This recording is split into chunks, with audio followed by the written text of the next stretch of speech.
ቃዴስን ታላቁን በረሃ አለፍነው ሳንጠማ ውሃ ፈርዖንን ከባህር የጣለው ጌታዬ የጸናው ስምን እልልታ አምላኬ የጸናው ስምን በሕይወት ዘመናችን ሙሉ ልንጾመው የሚገባ የጾም አይነት አለ። ፈርዖንን ከባህር የጣለው ጌታዬ የጸናው ስምን እልልታ አምላኬ የጸናው ስምን ለሆድ ታላቅ ዋጋ በመስጠት ጾም አንጾምን እንደፈለገን እንበላለን እንደፈለገን እንጠጣለን ብለው የሚያመካኙባት ስለሆነች የዛሬዋ ትምህርት አንዷ ይሄንን ማስረጃ የሚሆን ስለሆነ የሚያርም ስለሆነ እንማማርበታለን። ፈርዖንን ከባህር የጣለው ጌታዬ የጸናው ስምን እልልታ አምላኬ የጸናው ስምን ከአፍ የሚወጣ ግን ከልብ ይወጣል፣ ሰውንም የሚያረክሰው ያ ነው። ፈርዖንን ከባህር የጣለው ጌታዬ የጸናው ስምን እልልታ አምላኬ የጸናው ስምን በስመ አብ ወወልድ ወመንፈስ ቅዱስ አሃዱ አምላክ አሜን። ስብሐት ለእግዚአብሔር ለዛ አብጽሐነ እስከ ዛቲ ሰዓት። የሰራዊት ጌታ አምላካችን ልዑል እግዚአብሔር በበዛው ምሕረቱና ቸርነቱ ኃጢአታችንን በደላችንን ይቅር እያለ እድሜ ለንስሐ ሰጥቶ ለዚህች ዕለትና ሰዓት አድርሶናልና ስሙ ለዘላለም የከበረና የተመሰገነ ይሁን። እግዚአብሔር የተመሰገነ ይሁን። የእመቤታችን የቅድስት ድንግል ማርያም የሁሉም ቅዱሳን ረድኤትና በረከት በሁላችንም ላይ ይደርብን። በአብ አበው በወልድ ውሉደ እግዚአብሔር በመንፈስ ቅዱስ መንፈሳውያን የተሰኛችሁ የእግዚአብሔር ልጆች የቅዱሳን ወዳጆች ባሰባሰበንና በጠራን እስከዚህ ዕለትም በምህረቱና በቸርነቱ ብዛት ባደረሰን በሕያው እግዚአብሔር ፍጹም ሰላምታ ሰላም እላችኋለሁ። እንደምን ዋላችሁ? እንደምን አመሻችሁ? እንደምን ቆያችሁ? አሜን። ሁሉን ማድረግ የሚችል የሰራዊት ጌታ አምላካችን ልዑል እግዚአብሔር ከአባትም በላይ አባት ከእናትም በላይ እናት በሆነ ፍቅሩ ፈጥሮናልና ወዶናልና አክብሮናልና እየታገሰ ኃጢአታችንን በደላችንን ሁሉ እያየ እንዳላየ በአባትነት በእናትነት ፍቅሩ ለዚህች ዕለትና ሰዓት ያደረሰን እድሜ ለንስሐ የሰጠን ስሙ ለዘላለም የከበረና የተመሰገነ ይሁን። እግዚአብሔር አምላካችን እንደፈቀደ መጠን ያለንበት ሰዓት የጾም ሰዓት ነው። ጾም ሐዋርያት ይባላል። ሐዋርያት ለአገልግሎት ዓለምን እንዲሰብኩ የምስራች ወንጌሉን ለዓለም እንዲያዳርሱ ያላመነውን እንዲያሳምኑ በአምልኮ ጣዖት ያለውን ወደ አምልኮተ እግዚአብሔር እንዲመለስ በስህተት ያለውን ከስህተቱ እንዲታረምና እግዚአብሔር እንደሚፈቅደው ሆኖ ለሰማያዊት ዓለም እንደመፈጠሩ መጠን ለሰማያዊት ዓለም እንዲዘጋጅ ወደ ማስተማር ከመሄዳቸው በፊት እግዚአብሔር አብልጦ ጥበቡንና ዕውቀቱን ጸጋውን እንደዚሁም ደግሞ በፈተና መታገሱን መብቃቱን መቻሉን ይሰጣቸው ዘንድ ሐዋርያት የጾሙት ጾም ነው ይሄ ጾም። ስለዚህ ይህን ጾም እነሱ ጾሙት፣ እነሱ ተጠቀሙበት። እኛም ደግሞ የነሱ በረከት እንዲያድርብን እነሱን የጠቀማቸው እነሱን በአገልግሎት ያበረታቸው እነሱን በቃል እግዚአብሔር ለነሱ ቃል እግዚአብሔርን የገለጠላቸው ለነሱ በተጋድሎ ያጸናቸው እኛንም በሃይማኖታችን እንዲያጸናን በሕይወታችን እንዲባርከን ሰማያዊት ኢየሩሳሌምን እስከምንወርስ ድረስ እስከ ሕይወታችን እቅታ ድረስ በሚመጡብን ፈተናዎች ሁሉ እንድንታገስ እንዲያስችለን እንዲባርከን ይህን ጾም እንጾማለን። ሀገራችን እንድትባረክልን፣ ሀገራችን ከመቅሰፍት እንድትድን፣ ሀገራችን ከመፍረስ እንድትድን፣ በመካከላችን ያለው መከፋፈል ሳይሆን ህብረታችን እንዲጸና፣ መጠላላት ሳይሆን በፍቅር እንድንኖር በሰላም እንድንኖር ያደርገን ዘንድ በሕይወታችን በኑሯችን ሁሉ ይባርከን ዘንድ ከዚያም አልፈን ሰማያዊት ኢየሩሳሌምን እንምንወርስበትን ጸጋ እንዲሰጠን በጾም በጸሎት እንለምነዋለን። ይህን ጾም ነው እያደረግን ያለ ነው። የሰራዊት ጌታ አምላካችን ልዑል እግዚአብሔር እንዲያው በኃጢአትና በክፋት በተንኮልና በርክሰት ሁነን የማስመሰል ጾም ጾመን እንዳንጎዳ እውነተኛውን ጾም እየጾምን እውነተኛ ጸሎት እየጸለይን እውነተኛውን ሕይወት እየኖርን እግዚአብሔር የዘላለም ሕይወት የምንወርስበትን መንገድ እንዲያመቻችንልን የእርሱ መልካም ፈቃድ ይሁንልን። ወገኖቻችን አሳቹ ብዙ ነው። የስህተት ምንጭ የሆነው በአሁኑ ሰዓት ለመውደቅ እንድንወድቅ የሚያደርጉን በጣም ብዙ ነገሮች እንመለከታለን። በጣም ብዙ ነገሮችን እንሰማለን። ግን ትልቁ ነገር ወዘአዝለፈ ትዕግስቶ ውእቱ ይድህን፣ ትዕግስቱን ያጸና በትዕግስቱ የጸና በትዕግስቱን ያዘወተረ እርሱ ይድናል ነው እንጂ የተባለ አትፈተኑም አልተባለም። ፈተና ያለ ነው፣ እንፈተናለን። እኛ በምናመጣቸው ፈተናዎችም ሰይጣን በሚያመጣቸው ፈተናዎችም ሐሳውያን ነገስታት በሚያመጧቸው ፈተናዎችም የአሕዛብ ነገስታት የትኛውም በሚያመጧቸው ፈተናዎችም እንፈተናለን። ማንፈተን አይደለንም። አስተውሉ፣ ያለንበት ዓለም ገነት አይደለም፣ ወይንም ደግሞ መጨረሻ የምንሄድባት መንግስተ ሰማያት አይደለንም ያለነው። በዚህ ፈተና በበዛበት ዓለም ላይ ያለነው። እኛም የመላእክት ስብስብ አይደለንም፣ ሰዎች ነን፣ እናጠፋለን። ግን ምን መሆን አለ? መተራረምና በፈተና መጽናት፣ በሃይማኖት እስከ ሕይወት እቅታ ድረስ መጽናት ግን የሚጠበቅብን ይሆናል ማለት ነው። ጾምና ጸሎት የሚጠቅመው እንዲህ እንድንበቃ ነው። በዚህ አይን ምን ይደረጋል? የእግዚአብሔርን ቃል እንማማራለን ማለት ነው። ስለዚህ ስለ ጾም እየተነጋገርን ነው። ዛሬ ደግሞ የምንነጋገርበት የጾም አይነት በዛሬው ዕለትም ስለ ጾም ነው የምንነጋገረው። ዛሬ ደግሞ የምንነጋገርበት የጾም አይነት ስለ መባሊት ስለሚበላና ስለማይበላ ሳይሆን ፍስክ ስላለው ሳይሆን ፍስክ ስለሌለው ዘላለም በሕይወታችን ሙሉ ልንጾማቸው ስለሚገባ ነገሮች እንነጋገራለን። ልብ በሉ፣ ጾም እንደ ይዘቱ በሁለት ይከፈላል። ፍስክ ያለውና ፍስክ የሌለው ማለት ነው። ፋሲካ ያለው፣ ሌላው ደግሞ ፋሲካ የሌለው በሕይወት ዘመናችን ሙሉ ልንጾመው የሚገባ የጾም አይነት አለ። ዛሬ የምንነጋገረው በሕይወታችን ሙሉ ልንጾመው ስለሚገባ የጾም አይነት ነው የምንነጋገረው። መነሻ የምናደርገው ጌታችን አምላካችን መድኃኒታችን ኢየሱስ ክርስቶስ በሥጋ ማርያም በሚመላለስበት ሰዓት ካስተማረው ትምህርት ከተናገረው ሐሳብ ተነስተን በሕይወታችን ሙሉ መጾም ያለብንን የጾም አይነት እንማማራለን፣ እናስታውሳለን። በሕይወታችን ሙሉ ለዘላለም የምንጾማቸው የጾም አይነቶች አሉን። እነዚህን ነው የምንነጋገር። እጅግ በጣም ለሕይወታችን መሰረት የሆኑ በምድር ላይ ስንኖርም መሰረት የሆኑ ለህብረታችን፣ ለሰላማችን፣ በፍቅር ወጥቶ ለመግባት ለሁሉ ነገር መሰረት የሆኑ የጾም አይነቶችን ነው ዛሬ የምንነጋገረው። እሱን እንነጋገራለን። ስለዚህ እንደ መነሻ የሚሆነን የምናነበው የንባብ አይነት ለዛሬው ጾም የሚሆን ማለት ነው የማቴዎስ ወንጌል ምዕራፍ 15 ላይ እንነጋገራለን። የማቴዎስ ወንጌል ምዕራፍ 15 ቁጥር 1 ጀምሮ ያለው ምንባብ እንደዚህ ይላል። በዚያን ጊዜ ጻፎችና ፈሪሳውያን ከኢየሩሳሌም ወደ ኢየሱስ ቀረቡና ደቀ መዛሙርትህ ስለምን የሽማግሎችን ወግ ይተላለፋሉ? እንጀራ ሲበሉ እጃቸውን አይታጠቡምና አሉት። ይህችን ነጥብ ያዛችኋት። ወደ ውስጥ ስንገባም ለማጠቃለያችንም መሰረት ስለሆነች ነው። እጅግ በጣም ብዙ ሰዎች ባለማወቅ ምክንያት እዚች ላይ ያለችዋን ነጥብ በመዘንጋት ለሆድ ታላቅ ዋጋ በመስጠት ጾም አንጾምን፣ እንደፈለገን እንበላለን፣ እንደፈለገን እንጠጣለን ብለው የሚያመካኙባት ስለሆነች የዛሬዋ ትምህርት አንዷ ይህንን ማስረጃ የሚሆን ስለሆነ የሚያርም ስለሆነ እንማማርበታለን። ያቀረቡት ጥያቄ ምንድነው ሲባል ያቀረቡት ጥያቄውን በዚያ ጻፎችና ፈሪሳውያን ናቸው። ከኢየሩሳሌም ወደ ኢየሱስ ቀረቡና ይላል ደቀ መዛሙርት ስለምን የሽማግሌዎችን ወግ ይተላለፋሉ አለ። ጥያቄያቸው የወግ ጥያቄ ነው። ጥያቄያቸው የሃይማኖት ወይም የዶግማ አይደለም።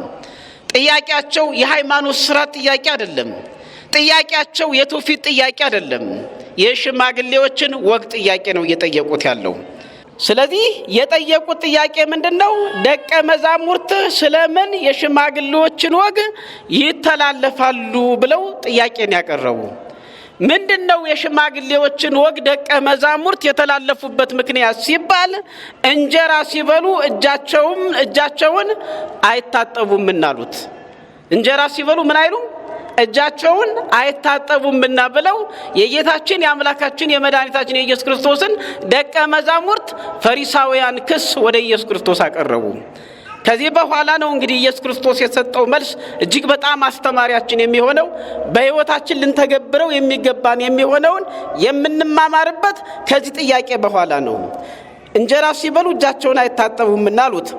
እርሱም መልሶ እንዲህ አላቸው፣ እናንተስ ስለ ወጋችሁ የእግዚአብሔርን ትእዛዝ ለምን ትተላለፋላችሁ? አያችሁ፣ እናንተስ ስለ ወጋችሁ የእግዚአብሔርን ትእዛዝ ስለምን ትተላለፋላችሁ? እግዚአብሔር አባትህንና እናትህን አክብር፣ ደግሞ አባቱን ወይም እናቱን የሰደበ ፈጽሞ ይሙት ብሏልና። እናንተ ግን አባቱን ወይም እናቱን ከኔ የምትጠቀምበት መባ ነው የሚል ሁሉ አባቱን ወይም እናቱን አያከብርም ትላላችሁ።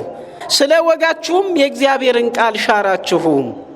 እናንተ ግብዞች፣ ኢሳይያስ ስለ እናንተ ይህ ሕዝብ በከንፈሩ ያከብረኛል፣ ልቡ ግን ከኔ በጣም የራቀ ነው፣ የሰውም ስርዓት የሆነ ትምህርት እያስተማሩ በከንቱ ያመልኩኛል ብሎ በእውነት ትንቢት ተናገረ አላቸው። ሕዝቡንም ጠርቶ ስሙ አስተውሉም፣ ሰውን የሚያረክሰው ወደ አፍ የሚገባ አይደለም። ይችን ነጥብ ያዟት። ስሙ አስተውሉም፣ ሰውን የሚያረክሰው ወደ አፍ የሚገባ አይደለም፣ ከአፍ የሚወጣው ግን ሰውን የሚያረክሰው ይህ ነው አላቸው። በዚያን ጊዜ ደቀ መዛሙርቱ ቀርበው ፈሪሳውያን ይህን ቃል ሰምተው እንደተሰናከሉ አወክን አሉት። እርሱ ግን መልሶ የሰማዩ አባቴ ያልተከለው ተክል ሁሉ ይነቀላል፣ ተዋቸው፣ እውሮችን የሚመሩ እውሮች ናቸው፣ እውርም እውርን ቢመራው ሁለቱም ወደ ጉድጓድ ይወድቃሉ አለ። ጴጥሮስም መልሶ ምሳሌውን ተርጉምልን አለው። ኢየሱስም እንዲህ አለ፣ እናንተ ደግሞ እስካሁን የማታስተውሉ ናችሁን አለ። እየጎዳን ያለ ለማስተዋላችን ነው። እናንተ ደግሞ እስካሁን የማታስተውሉ ናችሁን? ወደ አፍ የሚገባ ሁሉ ወደ ሆድ አልፎ ወደ እዳሪ እንዲጣል አትመለከቱምን? ከአፍ የሚወጣ ግን ከልብ ይወጣል፣ ሰውንም የሚያረክሰው ያ ነው። ከልብ ክፉ ሐሳብ፣ መግደል፣ ምንዝርነት፣ ዝሙት፣ መስረቅ፣ በውሸት መመስከር፣ ስድብ ይወጣልና ሰውን የሚያረክሰው ይህ ነው እንጂ ባልታጠበ እጅ መብላትስ ሰውን አያረክሰውም ብሎ ተናገራቸው። የማቴዎስ ወንጌል ምዕራፍ 15 ቁጥር 1 እስከ 21 ያለው ምንባብ ማለት ነው። ከዚህ የምንቆይበት ርዕስ የሚሆነው ከአፍ የሚወጣ ከልብ ይወጣል፣ ሰውን የሚያረክሰው ይህ ነው በሚል እንቆያለን። ከአፍ የሚወጣ ከልብ ይወጣል፣ ሰውን የሚያረክሰው ይህ ነው የሚለውን ርዕስ አድርገን እንቆያለን። ግልጽ ነው አይደለ? ግልጽ ነው ወንድሞቻችን። ከአፍ የሚወጣ ከልብ ይወጣል፣ ሰውን የሚያረክሰው ይሄ ነው። ከአፍ የሚወጣ ከልብ ይወጣል፣ ሰውን የሚያረክሰው ይህ ነው አለ። የትምህርታችን መሰረታዊ ዓላማ ለምንናገራቸው ቃላቶች፣ ለምንጽፋቸው፣ ለምናነባቸው ነገሮች ሁሉ ተጠያቂነት ስላለብን፣ አንደኛ የሚያረክሰን ስለሆነ፣ ሁለተኛ ደግሞ በሰማያዊ አባታችን ፊት በፍርድ ቀን የሚያስጠይቀን የሚያስቀጣን ስለሆነ ለምናወጣቸው ቃላት ለምናገራቸው አረፍተ ነገሮች እጅግ በጣም ከፍተኛ ጥንቃቄ ማድረግ እንዳለብን ማስገንዘብና ማስረዳት ነው። እንዳገኘን እንድንናገር አልተፈቀደልንም። የምንናገራቸው ሁሉ በጨው የተቀመሙ መሆን አለባቸው። የምንናገራቸው ሁሉ ለሰው ልጅ እረፍት የሚሰጡ መሆን አለባቸው። የምንናገራቸው ሁሉ ሰዎችን ከወደቁበት የሚያነሱ መሆን አለባቸው። የምንናገራቸው ሁሉ ሰዎችን ከጠፉበት የሚመልስ መሆን አለባቸው። የምንናገራቸው ሁሉ የሰውን ልቡና የሚያንጽ የተሰበረውን የሚጠግን ሊሆኑ ይገባል። የምንናገራቸው ሁሉ የእግዚአብሔር ቃል መሆን አለባቸው። የእግዚአብሔር ቃል ደግሞ ሰውን ለሰው ልጅ የውስጥ እረፍት የውስጥ ሰላም ይሰጣል እንጂ የሰው ልጅ አያውክም። የተሰበረው ልቡና ዳግም አይሰብረውም። ጭነት በበዛበት ላይ ዳግም ጭነት አይሆንም። ሸክም በበዛበት ላይ ሸክም አይሆንም። እናንተ ደካሞች ሸክማችሁ የከበደ ሁሉ ወደኔ ኑ እኔ አሳርፋችኋለሁ። ቀንበሬ ሸክሜ ቀላል ነው ቀንበሬም ልዝብ ነው እንጂ የተባለ ከባድና ማንም የማይችለውን ሸክም አሸክሙ አልተባለም። ስለዚህ የምንናገራቸው ቃሎች የእግዚአብሔር ቃል መሆን አለበት። የእግዚአብሔር ቃል ደግሞ የሰው ልጅ ያንጻል። የእግዚአብሔር ቃል የተሰበረ ልቡናችንን ይጠግናል። የእግዚአብሔር ቃል ጉድለታችንን ይሞላል። የእግዚአብሔር ቃል ከፍ ያለውን ዝቅ ያደርጋል። የእግዚአብሔር ቃል ሸለቆውን ይሞላል። የእግዚአብሔር ቃል ኩርንችቱን አስወግዶ የለሰለሰ ያደርጋል። እግዚአብሔር አምላካችን በብዙ ሁኔታ ልቡናችን ተሰብሯል። በብዙ ሁኔታ ህሊናችን መሸከም አቅቶታል። መሸከም የማንችላቸውን ነገሮች እየሰማን ነው።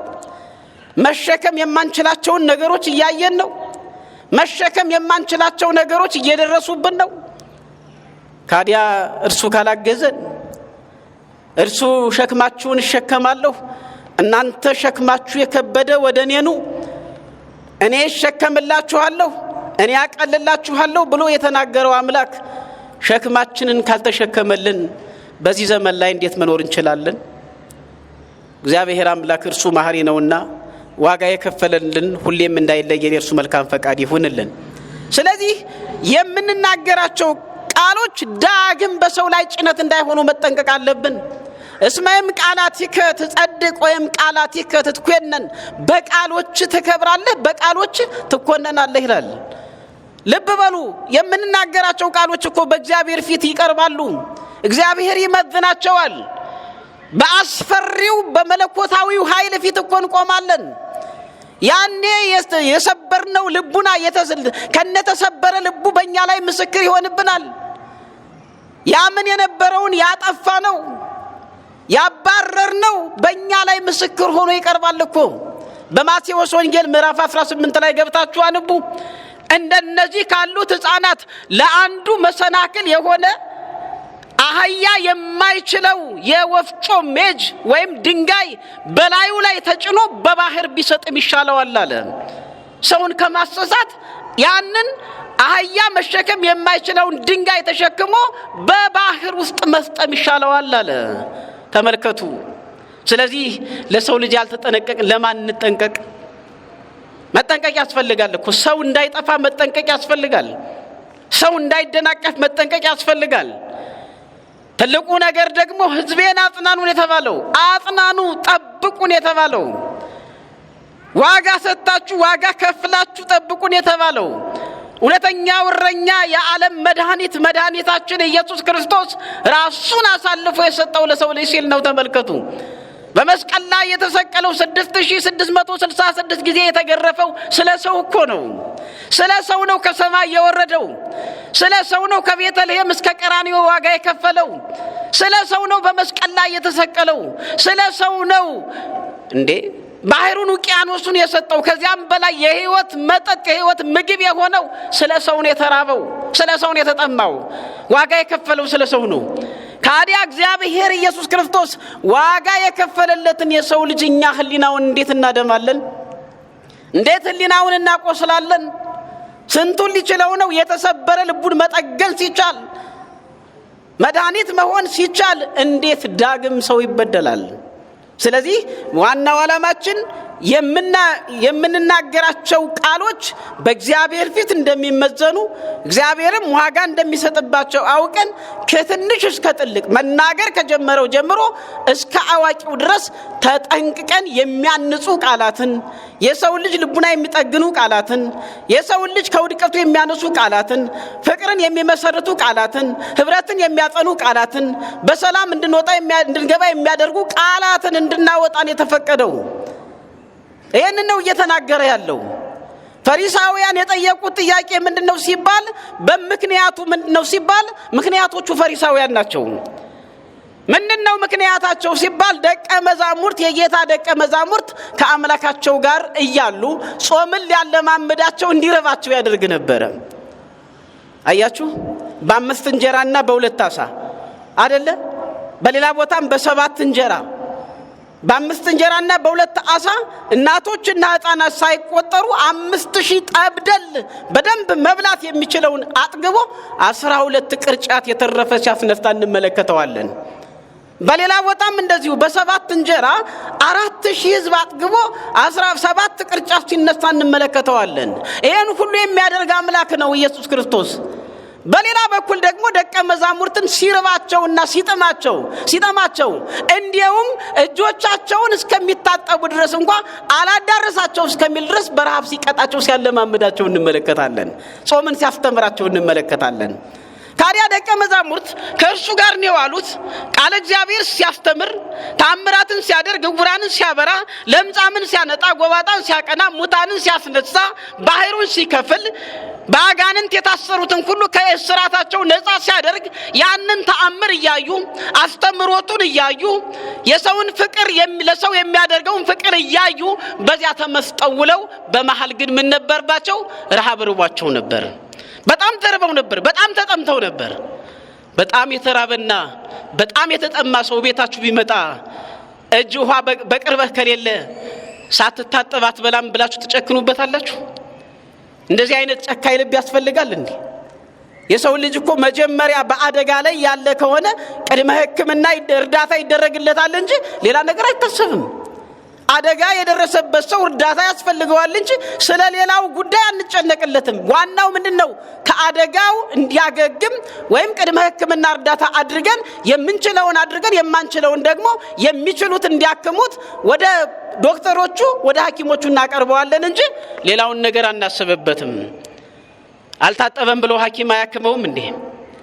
ሐኪሞች ብዙ መከራ ተሸክመው ነው የሚኖሩ። ብዙ ገመናችንን ሁሉ ሸፍነውልን ነው የሚኖሩ እኮ። እኛን መርዳትና ማትረፍ ነው እንጂ የሚታያቸው ሌላ አንድም የሚታያቸው የለም እውነተኛ ሐኪሞች ማለት ነው። ታዲያ እነዚያም መሆን የነበረባቸው ፈሪሳውያን የራባቸውን ሰዎች ሲያዩ፣ ረሃብ የጠናባቸውን ደቀ መዛሙርት ሲመለከቱ ለምግቡ ምን ያህል እንደሳሱ፣ ለመብላት ለመጠጣት ምን ያህል እንደቸኮሉ፣ እንዴት እንደራባቸው አስተውለው ምግቡን በፍጥነት ማቅረብ የሚጠጣውን ቢያቀርቡ ኖሮ ትክክለኛ ሰዎች ነበሩ። ግን እንደተፈጠሩ አልሆኑም። እንዳላማቸው አልሆኑም። መጽሐፍ እናውቃለን እንደሚሉት ሆነው አልተገኙም። ውስጣቸው አመፀኛ ነበር። ውስጣቸው ትዕቢተኛ ነበር። ማንም በትዕቢትና በአመፅ ሆኖ የሚያገለግል ካለ እግዚአብሔር ደግሞ ትዕቢተኛን አጥብቆ ይጠላል፣ አጥብቆ ይቃወማል፣ ዋጋውንም ይከፍለዋል፣ ዝም አይለውም። አፍኒንና ፊናስን ተመልከቱ። አንደኛ ሳሙኤል ምዕራፍ 2 3 4 5 6 7 ገብታችሁ አንቡ። አንደኛ ሳሙኤል ላይ አፍኒንና ፊናስ የሚባሉ የካህኑ የኤሊ ልጆች ነበሩ። እጅግ በጣም አመፀኞች ነበሩ። በቤተ መቅደሱ ላይ መሰራት የሌለበትን የአመፃ ስራ የሚሰሩ ነበሩ። ዝም አላላቸውም፣ ዋጋቸውን ከፍሏቸዋል። ገብታችሁ አንቡ። ስለዚህ እግዚአብሔር የሚገለገለው በትህትና ነው። በየትኛውም ቦታ ላይ በየትኛውም ተቋም ያለ ሰው ማገልገል ያለበት በትህትና ነው። ሰው ሆኖ ነው ማገልገል ያለበት። ሰው መሆን ያስፈልጋል። ሰው መሆን ቅንነትን እንዲሞላ ያደርጋል። ቅንነትን የተሞላ ሰው ደግሞ ማገልገል ያለበትን ያለምንም ስስት ያለምንም ገደብ ያገለግላል። ታዲያ እንደዚህ ነበር መሆን ያለባቸው ፈሪሳውያን። ርቧቸዋል። እነዚህ ደቀ መዛሙርት በጣም ተርበዋል፣ በጣም ተጠምተዋል። ምግብ እስከሚቀርብ ይቸኩላሉ እንጂ መታጠቢያ ውሃ የለምና ውሃ ስላልመጣ አንበላም አይሉም። በጣም ርቧቸዋል። ምን ብለን እንፈርድባቸው ይሆን? ለምን ነው ሳይታጠቡ የበሉ ብለን እንናገር ይሆን? ንጽህናን እየጠላ ነው አይደለም። መታጠብ ያስፈልጋል። በቂ ጊዜ ካለ ውሃ በቅርቡ ካለ መታጠብ ያስፈልጋል። ውሃ በቅርቡ ከሌለ ግን ምግብ ቀርቦ እያለ የራባቸው ሰዎች እያሉ አትብሉ ብለን እንደምናገራችሁ ሳትታጠቡ ብለን ሐዋርያትን ያጋጠማቸው ደቀ መዛሙርት ይሄ ነው። ርቧቸዋል። ልክ ያ ምግብ ሲቀርብላቸው ውሃ እስከሚመጣ አላዳረሳቸውም። ያዙና ባርከው መብላት ጀመሩ። እየበሉ እያለ ግን ፈሪሳውያን ሐሜት ገቡ። ተመልከቱ። አሁን እየተጣደፉ እየበሉ ነው። ርቧቸዋል፣ ጠምቷቸዋል። ሰው ቢሆኑ ኖሮ ትክክለኛ ሰዎች ቢሆኑ ኖሮ ጨምር ምግብ ጨምር የሚጠጣ በጣም ርቧቸዋል፣ በጣም ጠምቷቸዋል እስከሚረኩ ድረስ ይባል ነበረ በሰው ወግ። እነሱ ግን ምንድን ያደረጉ? ገና ሲቆርሱ ጀምረው እንዴ ማጉረምረም ጀመሩ። የሚጸደቀው በቅንነት ነው። አገልግሎቱ ማጉረምረም ካለበት ከንቱ ነው። ምጽዋቱ ማጉረምረም ካለበት ከንቱ ነው። አስራት በኩራት የምናደርገው ማጉረምረም ካለበት ከንቱ ነው። እያጉረመረምን የምናደርገውን ነገር እግዚአብሔር አይቀበልም። ልክ እንደ ቃየል መስዋዕት ነው ሪጀክት የሚያደርገው። ትክክለኛ አገልጋይ የሚሆን ትክክለኛ ተገልጋይ ልክ እንደ አቤል በንጽህና በቅድስና ሆኖ እግዚአብሔርን የሚያስደስተውን ነገር ደስ እያለው ያደርጋል። ደስ እያለው መስዋዕት ያቀርባል። ደስ እያለው የምስጋና መስዋዕት ያቀርባል። ደስ እያለው አድርግ የተባለውን ያደርጋል። ደስ እያለን በእውነት ሆነን የምናደርገውን በቅንነት የምናደርገውን ነው እግዚአብሔር የሚያረካው ማለት ነው።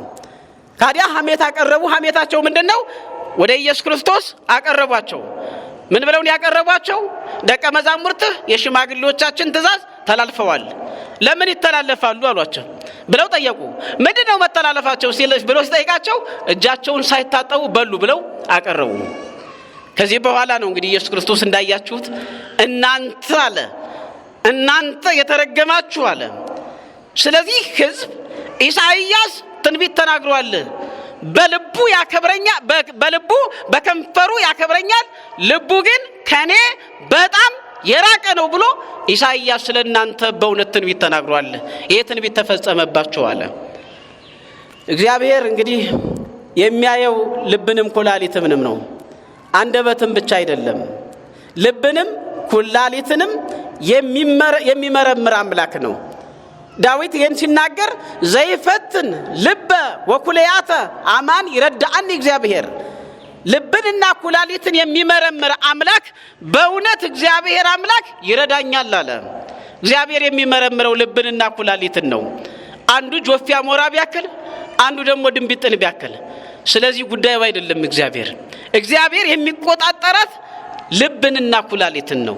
ታዲያ እግዚአብሔር ውስጣችንን የሚያየው እግዚአብሔር ልባችንን የሚመረምር አምላክ ነው። እነዚያ ሰዎች ምን ተገይቶባቸው ነበር?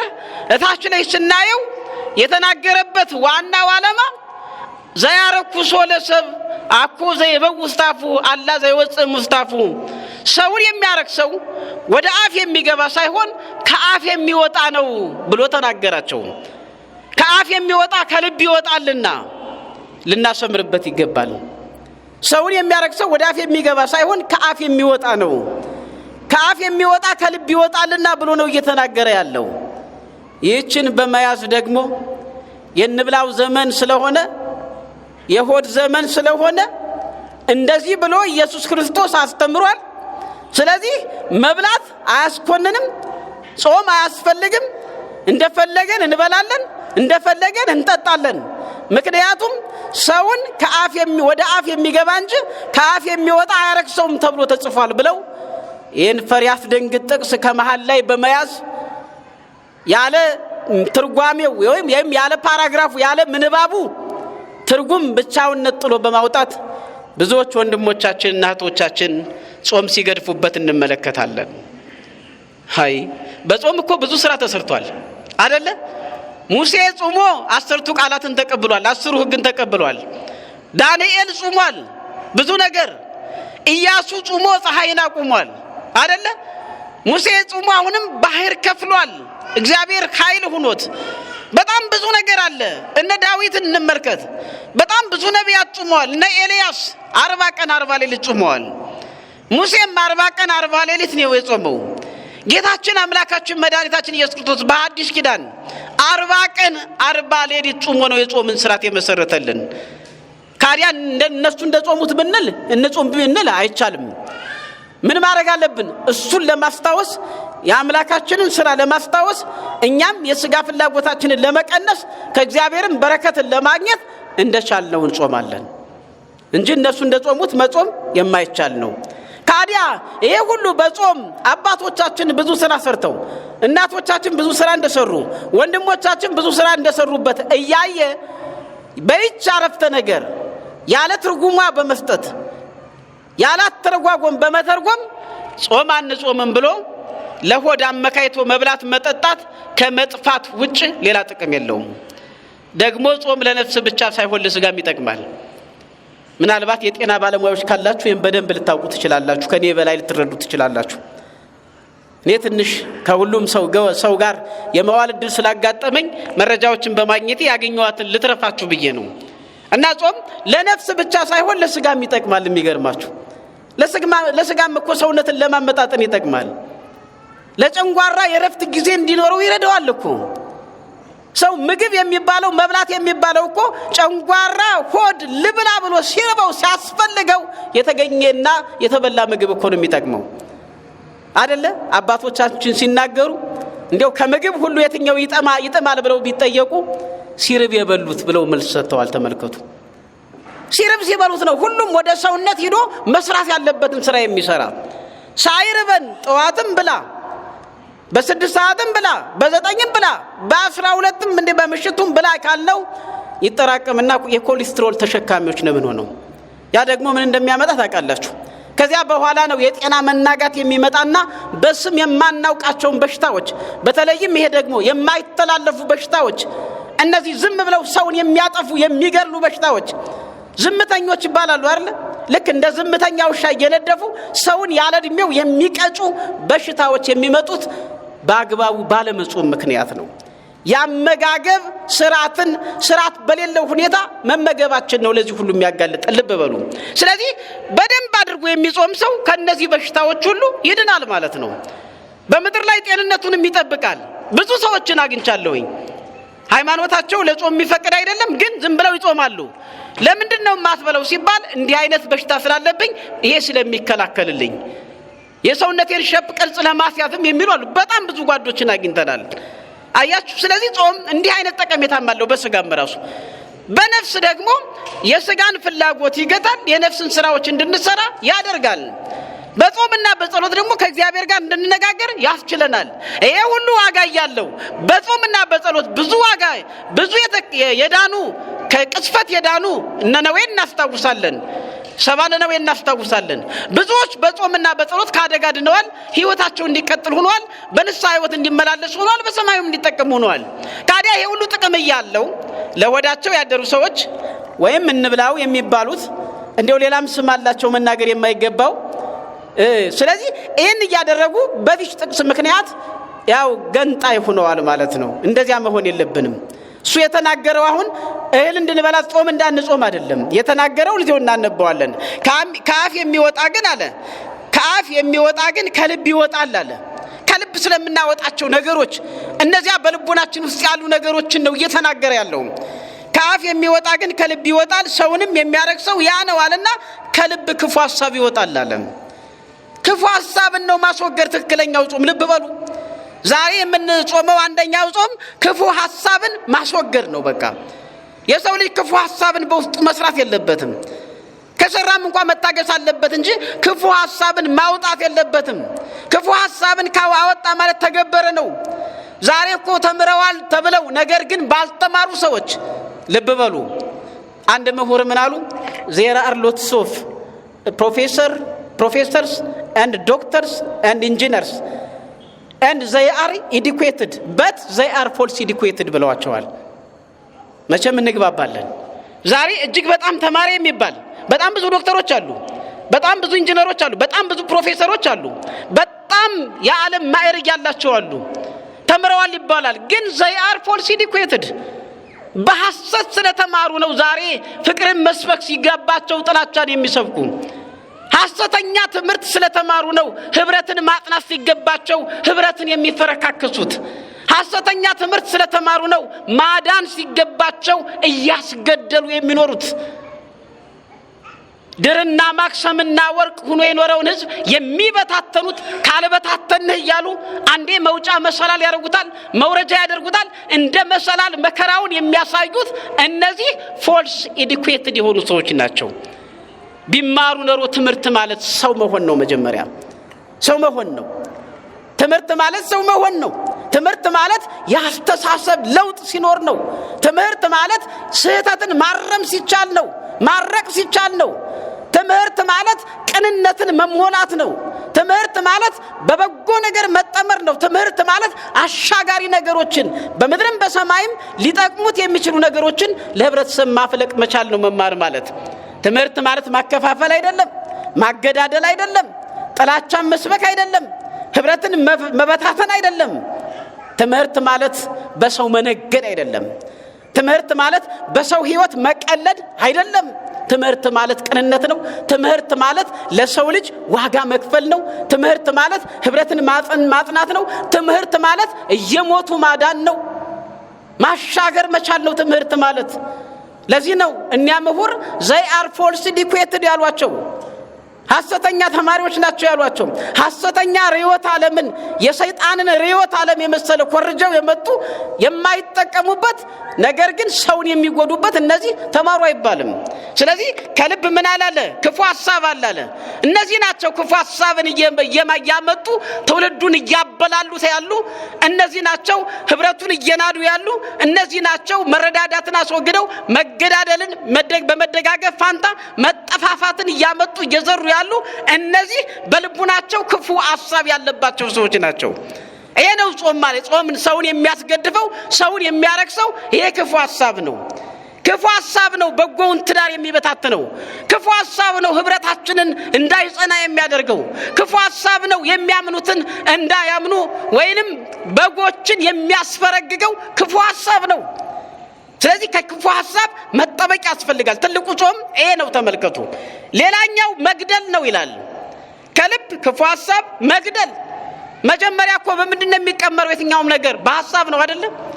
በሐሳብ ነው። አባቶቻችን በሐልዮ በነቢብ በገቢር ይላሉ። ሐልዮ ማለት ሐሳብ ነው። ነቢብ ማለት ያሰበውን ይናገረዋል። ከዛ ከተናገረ በኋላ ወደ ገቢር ይቀይረውና ያገዳድልበታል። ክፉ ሐሳቡን ፕሮፖዛል ሰርቶ ማለት ነው። ስለዚህ መግደል አለ። እየገደሉ ጾማለሁ የሚል ክፉ ሐሳብ እያመነጨ ጾማለሁ የሚል ይሄ በከንቱ ህይወቱንም እየጎዳ ነው ማለት ነው። መግደል፣ ምንዝርነት እያመነዘሩ ጾማለሁ ማለት። በተለይም ደግሞ የምንመለከታቸው ነገሮች እኛም በሌላ ፕላኔት አንኖርም። ያለነው እዚህ ፕላኔት ላይ ነው። አብረን ያለነው አብረን እንደምንወጣ የምንገባው ልክ አመንዛሪነት ልክ እንደ ዘመናዊነት የሚቆጠርበት ራስን ማርከስ ከዚያም ማለት ዝሙት መፈጸም ልክ እንደ ዘመናዊነት እንደ አራዳነት ዘመኑን እንደገባው እንደዋጀው አድርጎ የሚናገርበት። የማያመነዝር ከሆነሳ ገገማ ነው፣ ሙደ ገዳዳ ነው፣ ወገበ ነጭ ነው እየተባለ መሳለቅ የተደረሰበት መርከስ፣ መጥፋት፣ ከእግዚአብሔር ሕግ መራቅ ልክ እንደ አራዳ የሚቆጠርበት። ይሄ የአራዳ ትርጉም አይደለም። የአራዳ ትርጉም አይደለም። አራዳ ማለት የእግዚአብሔርን ሕግ አጥብቆ የሚይዝ እግዚአብሔርን የሚወድ ሰውንም የሚወድ ከተሰጠው ከተላከበት የማይወጣ በትክክለኛ መንገድ የሚሄድ ዘመኑን የዋጀ ነው እንጂ አራዳ ማለት የሚረክስ አይደለም። ሙድ የገባው ማለት በየቦታው የሚረክስ የሚጠፋ አይደለም። የሚያመነዝር አይደለም። የሚሰርቅ አይደለም። የሚያገዳድር አይደለም። ክፉ ሐሳብን የሚያወጣ አይደለም።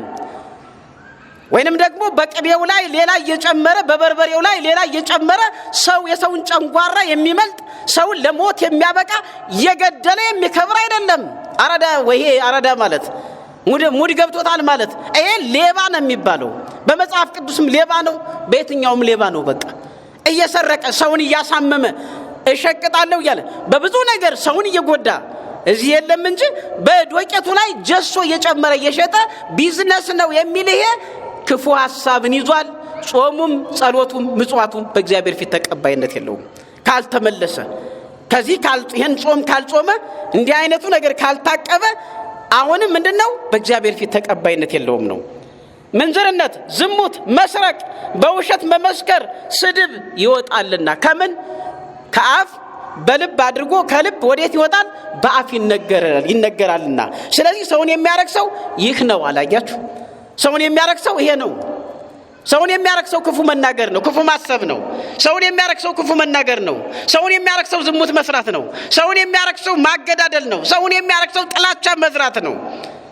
ስለዚህ ሰውን የሚያረክሱ እነዚህ ስለሆኑ ከነዚህ ነገሮች መታቀብ አለብን እንጂ አለ በመጨረሻ ላይ ጠቅለል ሲያረጋው ባልታጠበ እጅ መብላትስ ሰውን አያረክስም ብሎ በወጋቸው ተነስቶ ይሄን የመሰለ ትምህርት አስተማራቸው። ህይወታችን ምን ይመስላል? ምን እያረግን ነው? በእውነት እግዚአብሔር በሚወደው መንገድ እየሄድን ነው? በእውነት አንደበታችን የተገራ ነው? አደብ የሚባለው በእኛ ላይ አለ? አደብ ይባላል። ታስታውሱት ይሆን? አደብ ግዛት ይላሉ። አደብ ግዢስት ይላሉ አይደል? ምንድነው አደብ መግዛት? ረጋ ማለት፣ በሁለመናው ሚዛን መሆን፣ በቃ መዝኖ መናገር። ለሚናገራቸው ነገሮችም የሚናገራቸውን ከመናገሯ በፊት መመዘን መቻል፣ ማስተዋል መቻል። ብናገረው ሰውን አስቀይማለሁ አላስቀይምም? ብናገረው የምናገረው ቃል ሰውን ያንጻል ወይስ ያፈርሳል? ይጠግናል ወይስ ይሰብራል? የሚባለው ነገር ሊታሰብበት ይገባል። በእናንተ ብቻ ሳይሆን እኛም ራሳችን ተጠንቅቀን መቆም አለብን። ይሄ መድረክ የክርስቶስ መድረክ ነው። ሰማዕታት የተሰውለት፣ ከሁሉም በላይ ደግሞ የሁሉ ባለቤት የሆነው ኢየሱስ ክርስቶስ ደሙን አፍስሶ ሥጋውን ቆርሶ የቆመበት እንጂ የምንቀልድበት አይደለም ማለት ነው። ጥንቃቄ ያስፈልጋል። በእውቀትም ባለ እውቀትም የሰራነውን እግዚአብሔር አምላካችን ይቅር ይበለን። እንመለስ፣ እንጹም። ይሄ ፍስክ የሌለው ጾም ነው። ሁልጊዜ ልንጾማቸው የሚገባቸው ጾሞች ናቸው። ይጹም አይን መጾም አለበት እንዳያመነዝር፣ ጆሮ መጾም አለበት። ይሄ እንዲሁ በጣም ባራዳ አባባል አንዳንድ ጊዜ የሚመች ቃል አለ። ባላይ የምትሏት ነገር በጣም ደስ ትላለች። ባልሰማ የምትሏት ነገር በጣም ትመቻለች። ስለዚህ ክፉ ነገር ሲሆን ባላየ፣ ክፉ ነገር ሲሆን ባልሰማ እያለፍ እርስ በርሳችን እየተራረም፣ እርስ በርሳችን እየተደጋገፍ፣ እርስ በርሳችን እየተረዳዳን ዓላማችን ምድራዊ አይደለም፣ ግባችን ምድራዊ አይደለም። በምድር እንዲመቸን ብቻ አይደለም። ግባችን የት ነው? ሰማያዊት ኢየሩሳሌምን እስከምንወርስ ድረስ ነው። እስከ መጨረሻው የጸናሁን የሕይወትን አክሊል አቀዳጅሃለሁ። ራእይ 2:10 የሰራዊት ጌታ እግዚአብሔር ያስተማረን የመከረን የገሰጸን ስሙ ለዘላለም የከበረና የተመሰገነ ይሁን። ፍሬ እንድናፈራ ይርዳን። ወስብሐት ለእግዚአብሔር። ይቆያል። ቃሪስም ታላቁን በረሃ አለፍነው ሳንጠማ ውሃ፣ ፈርዖንን ከባህር የጣለው ጌታዬ የጸና ስምን ብርታ አምላኬ